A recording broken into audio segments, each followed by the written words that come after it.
Well, hey there folks, welcome back once again to the Hop House. It's Eddie here. It's time for another beer review, and it's a virgin beer review. If you just found us here on YouTube, welcome along to the Hop House. We're called actually like hoppy beer, we like house music. If you like either of those, or both, give us one of those. Give us a like, share, subscribe to this channel. Okay, so today we're looking at some sour beers. Not done any sour beers on the channel for a while, and I dug through my stash. And these are some beers that I've had a while. And then some beers that I picked up a little bit more recently as well. We're sort of April now, not far off Easter, and so I thought I'd fruit things up a bit with a little bit of sourness. Ooh. Now, if you're new-ish to beer, then go Google sour beers and how they're made. But basically, beers back in the day before refrigeration, beers only used to be able to be kept at like a room temperature or whatever the normal temperature was for a certain amount of time, and then it would go sour. A bit like sour milk if you keep it out of the fridge, same principle. So these sour beers are purposefully have ingredients put into them to sour them, to give you that sort of odd flavour of sourness in the beer, but obviously not going to make you ill and put you in hospital. Right, do you want to see what we're going to review today? So beer number one, I've had this for about 3 or 4 months. I picked it up from Morrisons, in their craft beer section, and it's in the little diddy 330ml can. Don't know why I went into that random accent. It's from Kirkstall Brewery and it's their Verdita. It's a fruited sour and it's coming in at 4% on the ABV.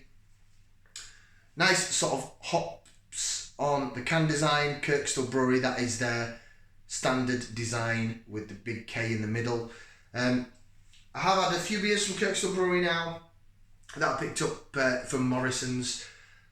I know they're all the ones that are available in my Morrisons. I'm not sure if they're nationwide, if it's just a regional thing. But I mean, at the end of the day, I'm in Shropshire now. I'm not based in Yorkshire. I'm going to go up to Yorkshire in a couple of weeks. But, well, in about a week and a half, I'm going up there. I've got a training course there, and I'm going to go and see my mum. So what I might do is do some beer reviews from some pubs in Leeds. That'd be quite cool. Anyway, this is from Leeds. It's from Kirkstall Brewery. I've said before, Kirkstall Brewery got their name known by hitting the student scene. They went into sort of student / trendy, sort of hippie type bars, and they were basically all cask. And then they started doing a few keg beers as well, and they started canning. And Kirkstall Brewery is an old brewery name that was actually taken back by students at Leeds University.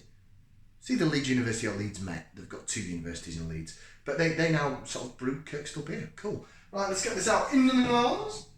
I've got the Coracle micropub glass there. I love this glass. The first sort of crafty beer glass that I got, so got a place in my heart.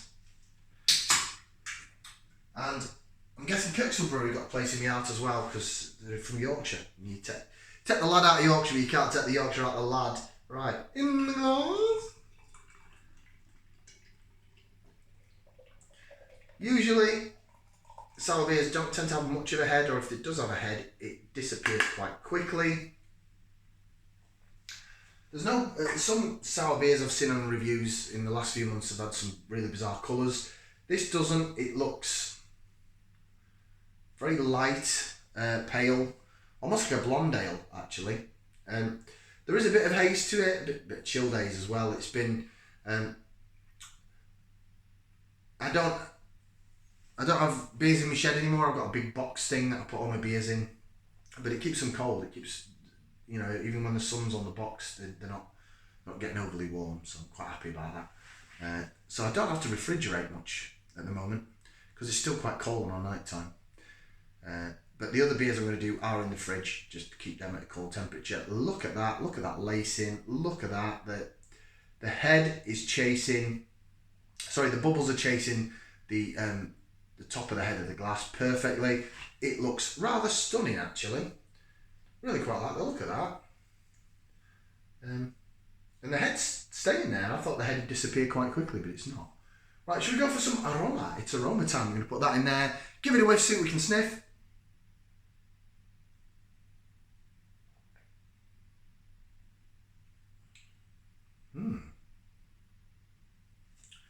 Okay, so what I'm getting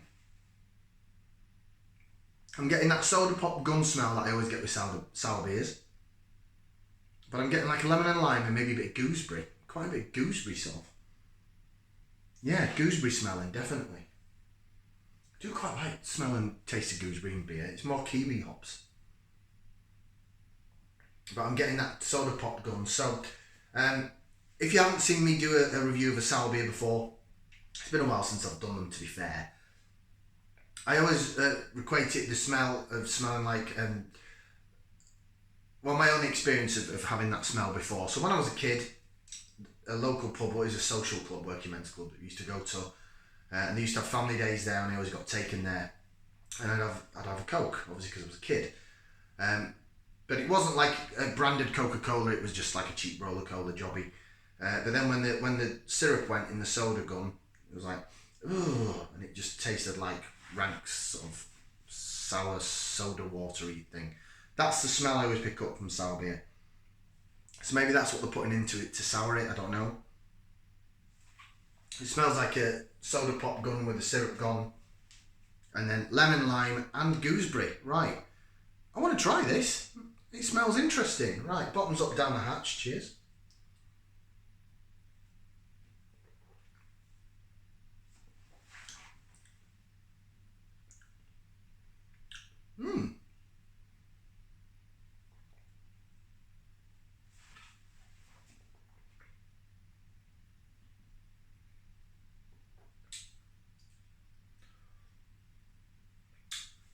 Slightly tart. It's not overly sour. So it might appeal more to the masses.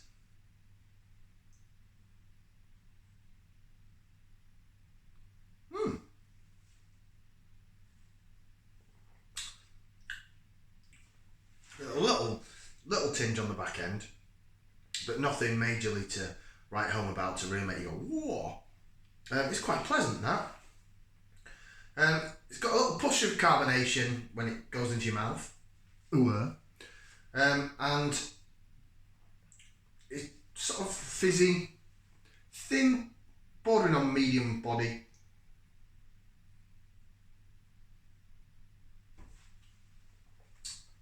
But then again, it is only 4%. You've got some sort of sweetness down the middle of the tongue, down the sides. You're getting that fruited lemon, lime. I'd definitely say gooseberry again.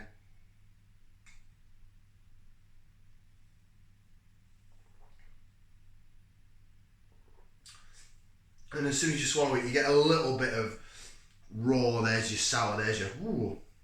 But it's not very bitey. It's not overpowering. It's not twisting your tongue inside out. And then on the back end, in the aftertaste, again, I've had this with sour beers I've had before, is you get like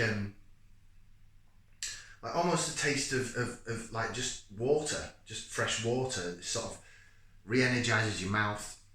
Also, I'm finding with this, there's a little bit of peppery, spicy note on the back of my palate.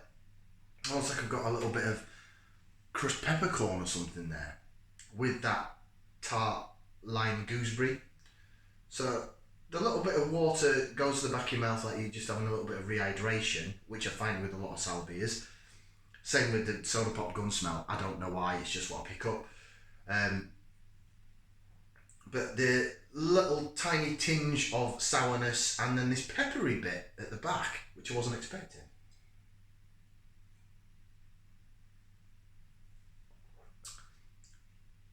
Maybe it's like the opposite to a goza, which is salty, so this is peppery. I don't know.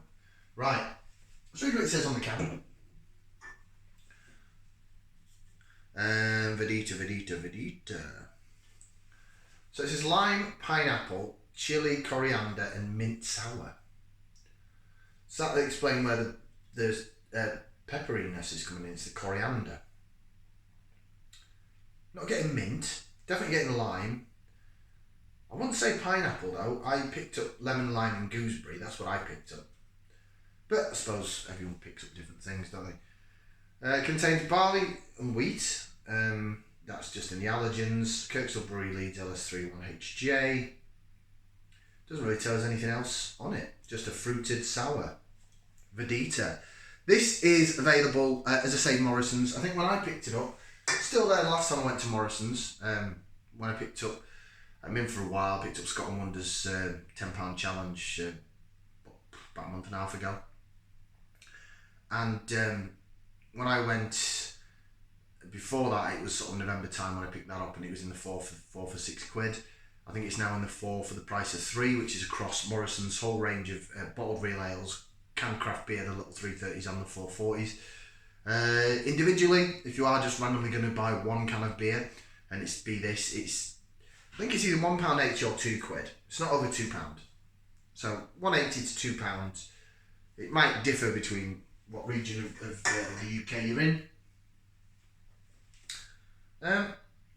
I like the spiciness at the back end, the coriander.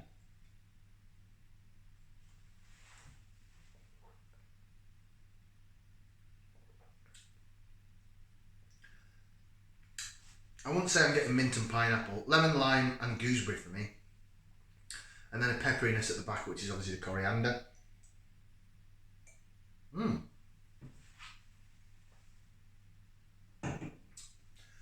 It's tasty. It's very refreshing. Interesting take on a sour beer, I suppose. Adding the coriander in there. Doesn't pull your face apart, so it's not that offensive. So for me, it's not as strong as a sour beer, but also it's more maybe for the masses. I like it though. It's nice. It's refreshing. I do quite like sour beers. I think in the year and a half I've been going, I think sour beers have been my surprise find in the world of beer so far. I mean, so far, yeah, I've enjoyed all the sour beers I've had. The Berliner Weisses, the Gozers, and the other sours. So, rating wise, I'll give it a thumbs up. Just a single thumbs up, because I think I've had better sour beers out there. But a thumbs up means I'll buy it again.